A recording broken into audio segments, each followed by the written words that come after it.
All right, thanks to Tony, I get to take my first look at a marathon. He sent it over to Bruce. Bruce reviewed it and then sent it over to me for a quick look at it. And I have to say, overall, I am very impressed with the marathon as a brand or, a watch company anyway. I will definitely be looking at some other models in their lineup. This one, however, is very large, and I'm going to go over the measurements here in a minute. So if you're into large watches or you want a very standout piece, I think this is a very, very good option.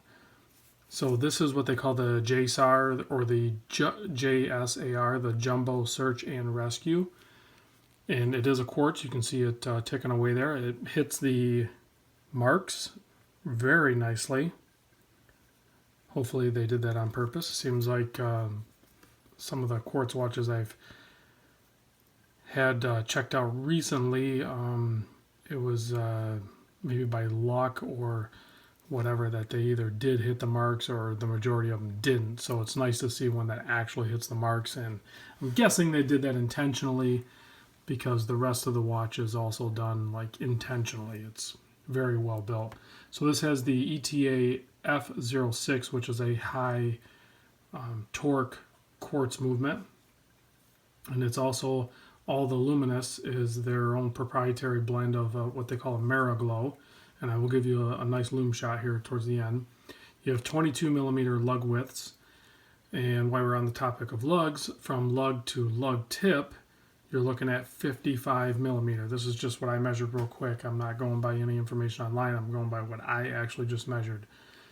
So another standard measurement would be the overall thickness. I measured 15.9. Now when you look at it, and I've heard other people say like 17, but I just measured it a couple times. I got 15.9 with my calipers. So, and it looks even thicker than that. Like I've heard people say like 16 or 17, which I mean it essentially is 16 at 15.9, and it definitely looks all of that, if not more. Its size is definitely what it appears to be, or it even looks bigger than the numbers are. So the other standout thing that is kind of a big dog on this is the size of the crown. From the case out, I think it's just over 6 millimeter, or let me take that back. I think it's 6 millimeter, just over 6 millimeter, like in width over here. From the case out, I think I measured just over 5 millimeter. Let's see. So now, if you look from the, you can kind of see from the underside. You see how the teeth of the bezel actually kind of stick out a little bit further from the case. So I want to talk about that real quick. So I measure. So if I catch my caliper in between the cogs, so from just measuring the actual bezel part, I think I get my measurements right here. I think I get about 45.2 millimeter. And if you measure on the cogs across the way here, I get 46.8. So, I mean, that gives you an idea of case size and then the width of the actual bezel. Now, if I measure the case, not the bezel, but from the case all the way to the side of to the edge of the crown there, I get 50.8 millimeter. All right, so that's enough about the all the millimeters and everything here. You can see it has a nice flat, I'm assuming pretty thick sapphire crystal because it is a 300 meter watch. See if we can get this to focus in here a little bit better. And you can see the depth of the watch in there, and you can see they have a nice detail with the applied, like painted, but then applied indices. You can see how they're raised up from the dial face. And then all the numbers and everything else are printed on there. But also on that chaptering there, you have all those little dots. Those, I can't tell if those are applied or painted. I'm assuming those are maybe painted on and then filled with lume. Well, and we'll do a lume shot here in a minute.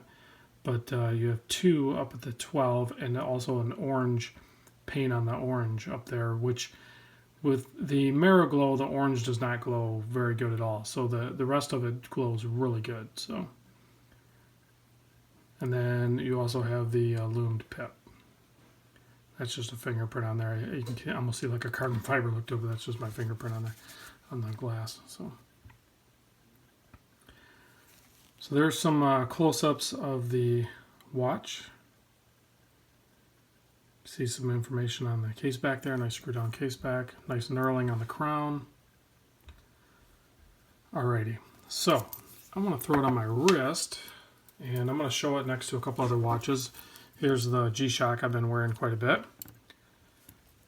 I don't know why this thing's giving me problems focusing here, but so you can see size-wise it's definitely larger. Here it is next to a Monster. Get some proportion here. You know, it's not, I mean, it's big, but you know, if I toss it on my about 7 1/4, 7 1/8, somewhere in there,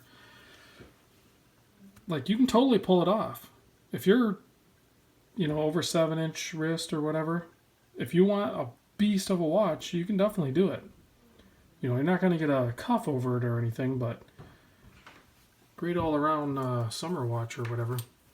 I think the best price I noticed online for these, other than, you know, secondhand or whatever, is on the Long Island watch. So I'll probably throw 2 links in the description. I'll throw a link to the Marathon actual website, and then I'll throw a link to Mark over at Long Island Watch. He's a great asset to the whole watch community.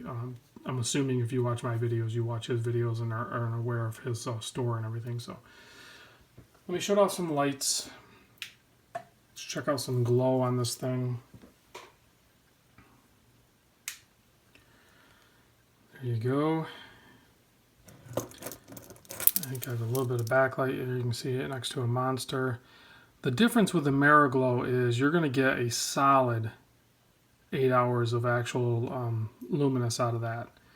And, you know, the Seikos will glow a long time.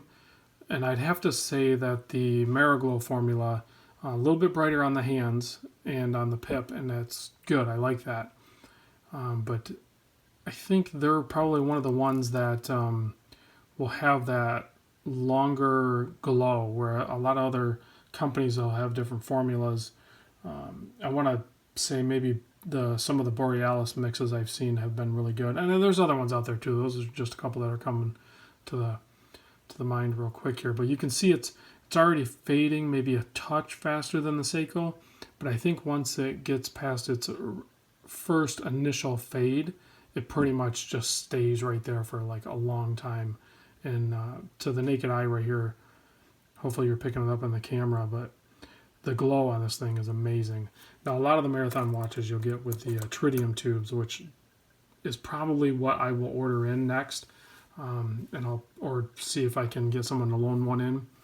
I'd like to check out one of their tritium ones, but the Mariglow is no joke. I would definitely rock that in a heartbeat. So there's my vid on the Marathon, and I definitely will be checking out some more of these in the future. Let me know if you guys have any experience with the brand, or if there's a particular model I should be looking at. See you on the next vid.